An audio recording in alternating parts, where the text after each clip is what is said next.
Here are the progressive news headlines for Thursday, August 20th. I'm Julianna Forlano. You're watching act.tv. Kamala Harris made history last night as the first Black and South Asian woman to accept a major party's vice presidential nomination. She promised to be a champion for the voiceless and the forgotten in America who are struggling in the midst of this pandemic and an economic crisis. She introduced herself as the daughter of Indian and Jamaican immigrants and connected to those identities, in her commitment to restore the principles of inclusivity after 4 years of divisiveness under Trump. Throughout her speech, did you watch it? She mentioned many women who inspired her toward this historic moment and highlighted her mother, who she said had taught her daughters to be conscious and compassionate about the struggles of all people and believed that the fight for justice is a shared responsibility. I'm going to play a brief clip. I will also remind you that yesterday on the program, Professor Richard Wolff, the interview, if you're watching on YouTube, is on YouTube right now, so don't miss that one. Professor Richard Wolff made mention that Kamala Harris's father was a socialist economist that he has worked with, and that Kamala has been basically not mentioning him very much in her speeches. So you heard it here first. You heard it with Professor Richard Wolff first. Interesting that she talks mostly about inclusiveness and the mom and doesn't talk very much at all about the fact that her dad is like a socialist, academic. Did you know that? Isn't that crazy? Anyway, that's not to discourage, but, it basically does show us where she's coming from and that she's backing away from her history, and she may be possibly backing away from some of the socialist policies we'd like to see. With that said, we're having Heidi Seek on the program to talk about the fact that she is probably the best candidate we could have gotten in terms of women's rights. And so, we have to weigh the gray areas of her nomination. And we're going to do that right here on this program. Let's take a look at her speech, or at least part of her speech from last night. My mother taught me that service to others gives life purpose and meaning. And oh, how I wish she were here tonight, but I know she's looking down on me from above. I keep thinking about that 25-year-old Indian woman, all of 5 feet tall, who gave birth to me at Kaiser Hospital in Oakland, California. On that day, she probably could have never imagined that I would be standing before you now and speaking these words. I accept your nomination for Vice President of the United States of America. I do so committed to the values she taught me, to the word that teaches me to walk by faith and not by sight, and to a vision passed on through generations of Americans, one that Joe Biden shares, a vision of our nation as a beloved community where all are welcome, no matter what we look like, no matter where we come from or who we love. A country where we may not agree on every detail, but we are united by the fundamental belief that every human being is of infinite worth, deserving of compassion, dignity, and respect. A country where we look out for one another, where we rise and fall as one, where we face our challenges and celebrate our triumphs together. Well, that was beautiful and well said. You're watching Act TV. I'm Julianna Forlano. Here's the thing that we talked about not too long ago on the live show. The Daily is spending its whole time, the Daily, the New York Times podcast, is spending its whole podcast today ripping down Joe Biden and bringing up the things that he failed to do in his first presidential runs and all of his failures and why those didn't do well. And one of the things they said is the fact that Joe Biden didn't really espouse much of a platform in his first run. He just was sort of the new kid on the block, saying it's time for a fresh face. And he was running on the idea of compassion, which is exactly what he's doing now. Although the compassion message may work now because it's basically compassion versus fascism, versus an insane narcissist on the other side. And we all see where that led. So that's I thought that was kind of interesting that she brought that up in her speech, and very moving, a very moving way to accept the nomination. Elizabeth Warren used her DNC convention speech last night to point to the failure of the wealthiest country on the planet to provide crucial services to families with children. She demanded that childcare be treated as part of the basic infrastructure of this nation. Hello, that would be nice. From a Massachusetts kindergarten facility, which is where she was, that's been shuttered for months due to the COVID-19 pandemic. I myself have been visiting preschools and educational facilities for my own child. And I have to tell you, if you want a good one, you have to pay $10, $20, $30, $40,000, which most people don't have. And if they shut down, you still are on the hook for that money, which is insane. If you want one where, it's not as high quality, then you still are risking your kids' lives. This is just really very insane what's happening in our country right now. Warren criticized Trump for his deadly failure to confront the pandemic and the resulting economic crisis, which has left tens of millions of people, as we know, some of you watching right now, jobless, hungry, at risk of eviction. Warren voiced confidence that if elected, Joe Biden will make high-quality childcare affordable for every family, make preschool universal, and raise the wages for every childcare worker. Here she is. Let's take a look.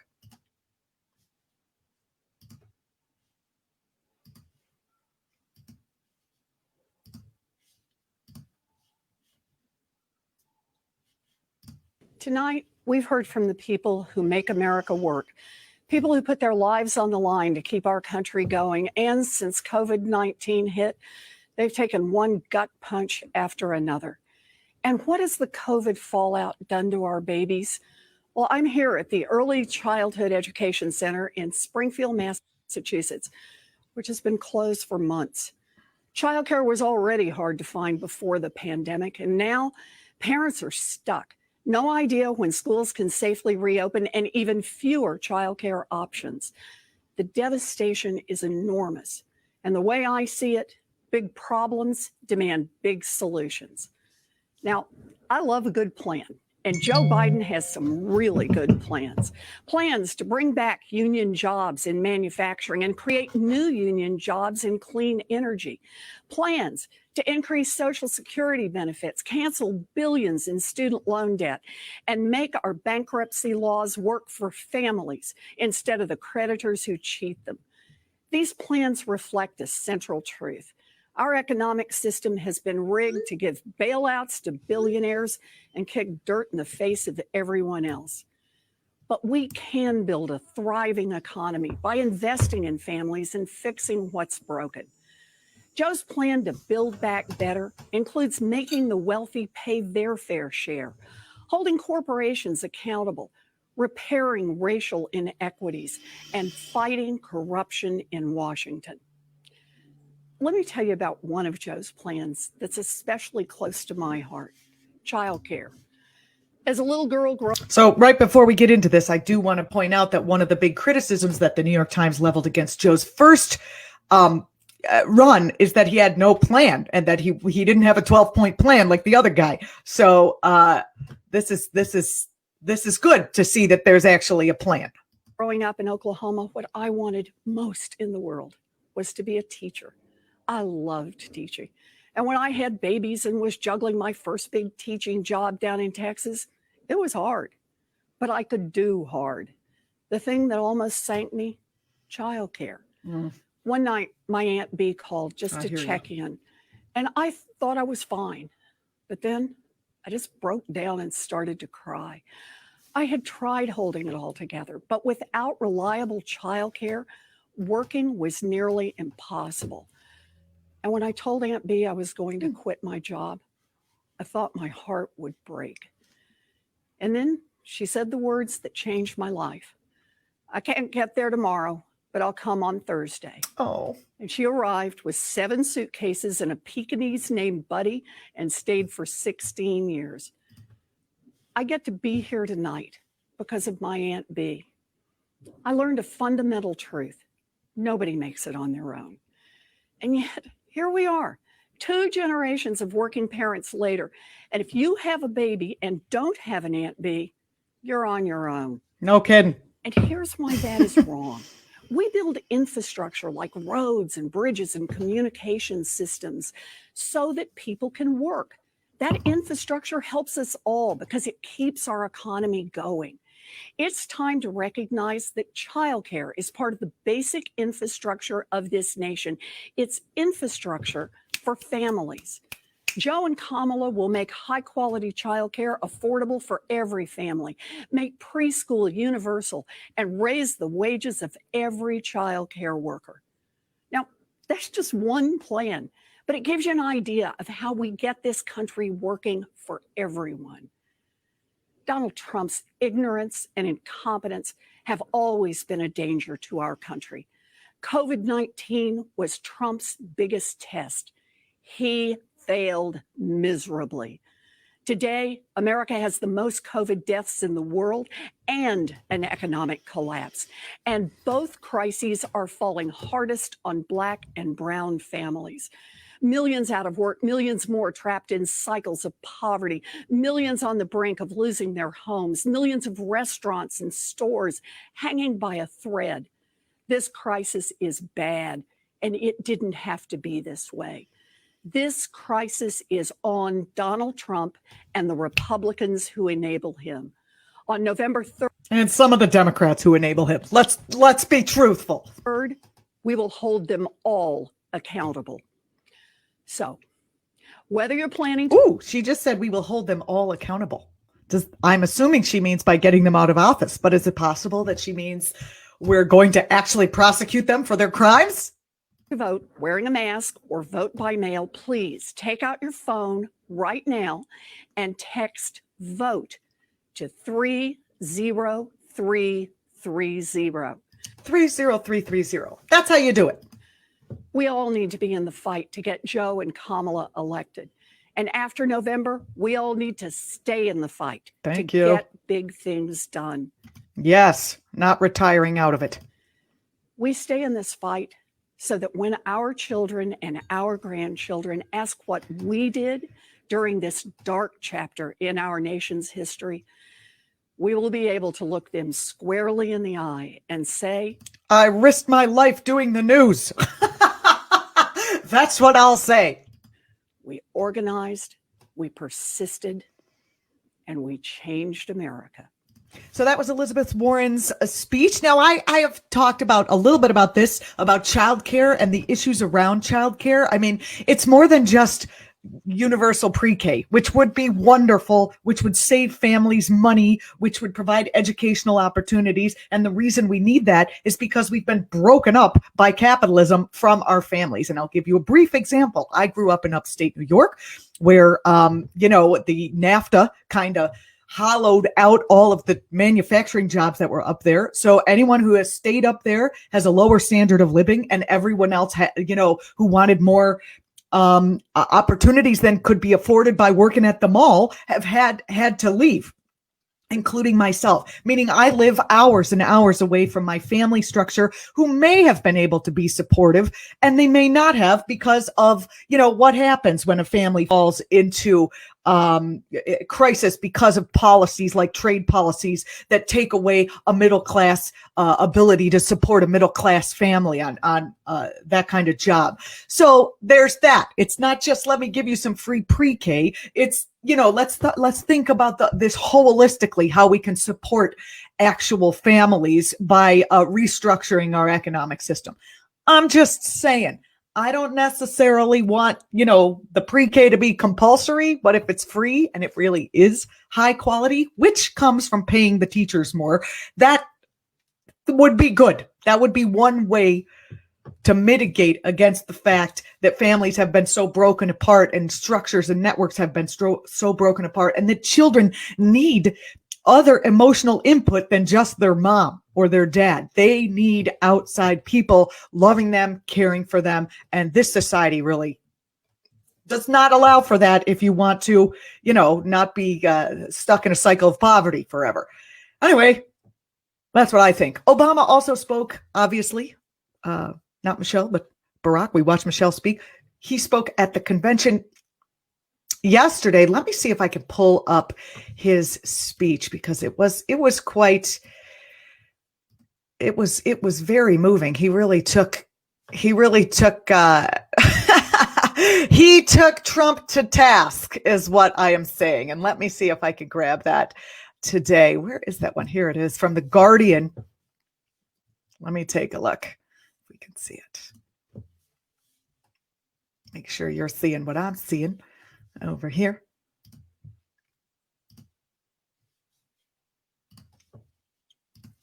Here's Obama. All right. Let's take a look. Former President Obama, all gray. He got more grade in the last 4 years than he did in all 8 years of being in office. The one constitutional office elected by all of the people is the presidency. So at a minimum, we should expect a president to feel a sense of responsibility for the safety and welfare of all 330 million of us, regardless of what we look like, how we worship, who we love, how much money we have, or who we voted for. I have sat in the Oval Office with both of the men who are running for president. I never expected that my successor would embrace my vision or continue my policies. I did hope, for the sake of our country, that Donald Trump might show some interest in taking the job seriously, that he might come to feel the weight of the office and discover some reverence for the democracy that had been placed in his care. But he never did. For close to 4 years now, he has shown no interest in putting in the work. No interest in finding common ground, no interest in using the awesome power of his office to help anyone but himself and his friends. No interest in treating the presidency as anything but one more reality show that he can use to get the attention he craves. Donald Trump hasn't grown into the job because he can't. Yes. And the consequences of that Bada bing. failure are severe. This president and those in power, those who benefit from keeping things the way they are counting on your cynicism. They know they can't win you over with their policies. So they're hoping to make it as hard as possible for you to vote and to convince you that your vote does not matter. That is how they win. That is how they get to keep making decisions that affect your life and the lives of the people you love. That's how the economy will keep getting skewed to the wealthy and well-connected. How our health systems will let more people fall through the cracks. That's how a democracy withers, until it's no democracy at all. And we cannot let that happen. Do not let them take away your power.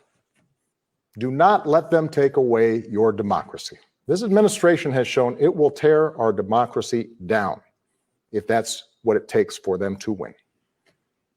So we have to get busy building it up by pouring all our efforts into these 76 days and by voting like never before for Joe and Kamala and candidates up and down the ticket, so that we leave no doubt about what this country that we love stands for today and for all our days to come.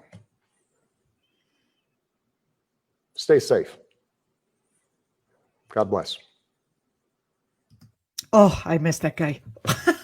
Imperfect or not, I really just miss having a sane Same president of the United States. That sounds good.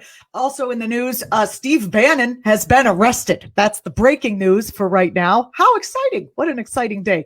Let me give you the quick rundown. This is breaking as we speak. So he was indicted by federal prosecutors in Manhattan. Obviously, you know that he was the former chief strategist in Trump's White House. He and three others, Brian Kofage, Andrew Badolato, and Timothy Shea, were arrested for their roles in defrauding hundreds of thousands of donors in connection with an online crowdfunding campaign known as We Build the Wall that raised more than $25 million. They're each charged of one count of conspiracy to commit wire fraud and one count of conspiracy to commit money laundering. This reminds me of how, they used to arrest mafia guys on like tax evasion because they couldn't prove the murders.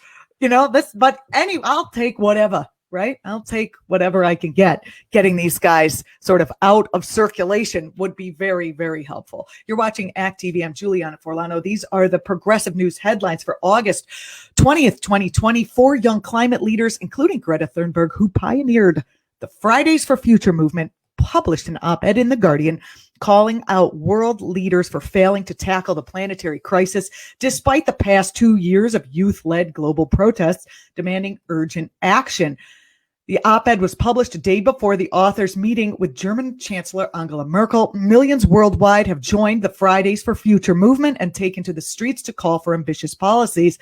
But the op-ed notes that in the past 2 years, the world has also emitted more than 80 gigatons of CO2. Please sign the open letter at the EU and demand global leaders hashtag face the climate emergency at climateemergencyeu.org. You can do that even if you are not European. And just remember, yesterday we reported right here on this show that although we hope everyone supports Kamala and Biden and Kamala, that they dropped their fossil fuel subsidy plan off of their plan. They were going to cut back on fossil fuel subsidies, and now that somehow mysteriously doesn't.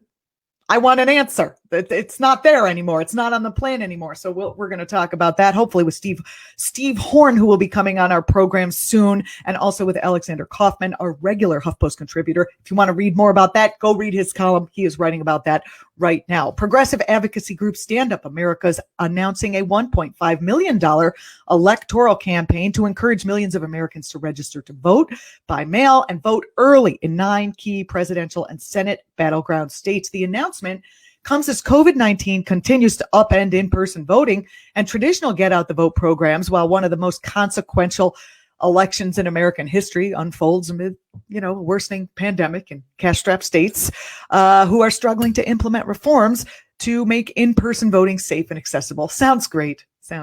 That's why Stand Up America's electoral program will invest significant resources into helping millions of Americans register to vote from their homes, request and fill out their absentee ballots, and vote early and in person. You can go and help that action at standupamerica.com. And finally, in the news segment today, before we get to our interview segment, House Democrats unveiled legislation yesterday that requires the complete restoration of mail service to what they called, which I think is funny, pre-DeJoy levels, while also providing the agency with $25 billion in additional emergency funding. The bill, which enhances the Delivering for America Act, would also require that all ballots and other election-related mail be treated as first class to ensure a timely delivery. The legislation would restore the post office operations to levels that were in effect on January 1, 2020, and bar any service changes until either the end of the coronavirus pandemic or the end of 2021, whichever comes later. Hopefully the end of 2021. A vote on the measure is set for Saturday. Call your Congress people. Call your legislators now and tell them that you are watching. If you're watching us on YouTube, don't forget to subscribe. You can follow me on Twitter at Julianna Forlano and follow Act TV across platforms. We are everywhere.